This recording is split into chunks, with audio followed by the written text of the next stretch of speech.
Hello, my name is Melissa Doan. We're going to go over the syllabus for mental health administration. You can see my name and my email right there. Please take time to read through the syllabus in its entirety. I will go over your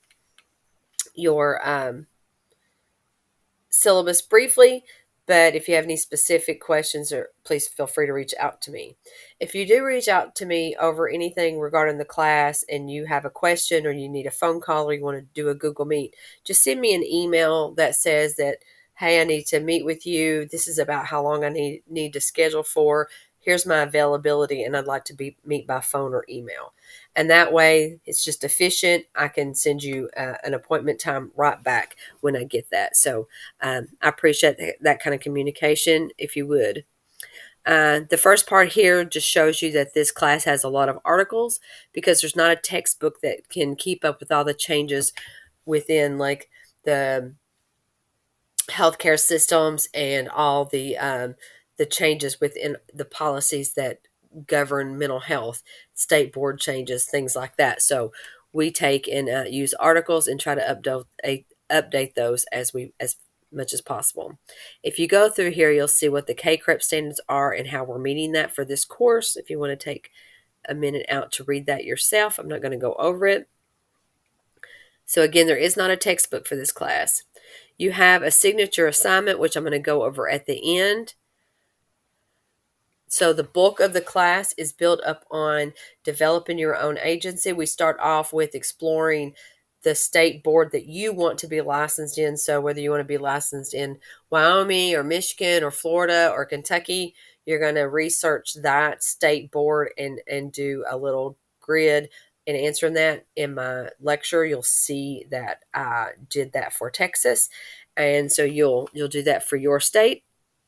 And you'll notice that with each discussion board that you have, you'll have a specific way in which you are to respond to another learner.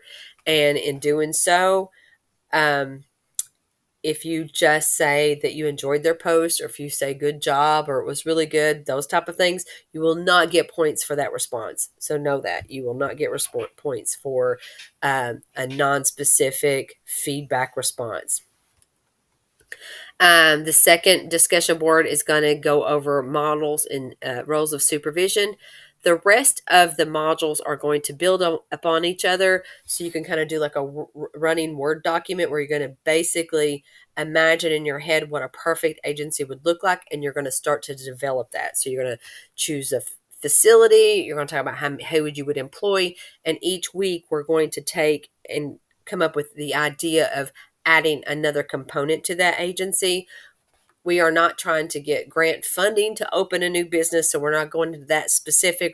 We're wanting you to process the idea of all the components that goes into the structure of administration and supervision for an agency to run, and what that means. And so each week you're going to just be adding a little bit more to that agency. It is definitely a different hat than you're used to wearing in this program, where you're always in the clinical perspective. So whether or not you plan to open your own business or become a supervisor, we all still need to have an understanding of how the structure works within the agencies in which we are employed. So I'm not asking anyone to do anything outside the scope of their abilities. This is just the idea so that you have a connection to what and how agencies have to work. Um, you will have one short quiz just going over some record keeping, documentation, billing, ethics stuff. And again, you will continue each week to add on to the agency that you created.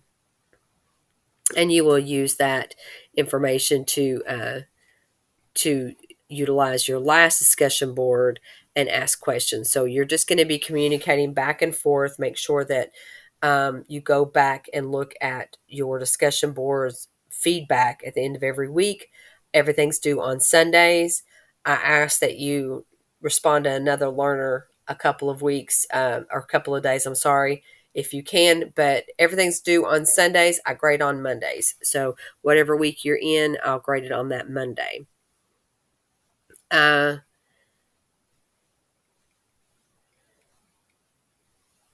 Here's my instructor policies.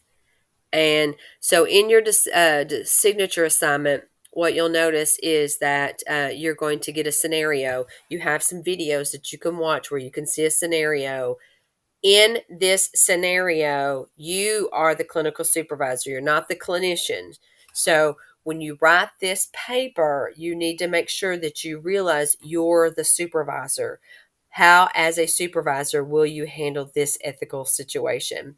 So you're going to use the 8 method ethical decision making model. You're going to go through, those are basically your headers for your paper. You're going to go through and talk about those each one, and make sure you look at the rubric. You'll see the videos are in several places in your modules, and also each module, you'll also notice that I have done a little short video for each of the discussion boards, so that if you like common questions or clarification for each one, so you don't have to refer back to the syllabus, so you don't have to go read anything else. I've done little short videos for each module. So if you have questions or you're not sure, make sure to check out some of the videos. They're short. I didn't try to do any real long videos, so they're real short and easy to get through real quick. Um, and then this kind of gives you the outline of how each of the weeks run, and we'll be finished right there before May. And if you have any questions, please let me know. I look forward to meeting you all. Thank you.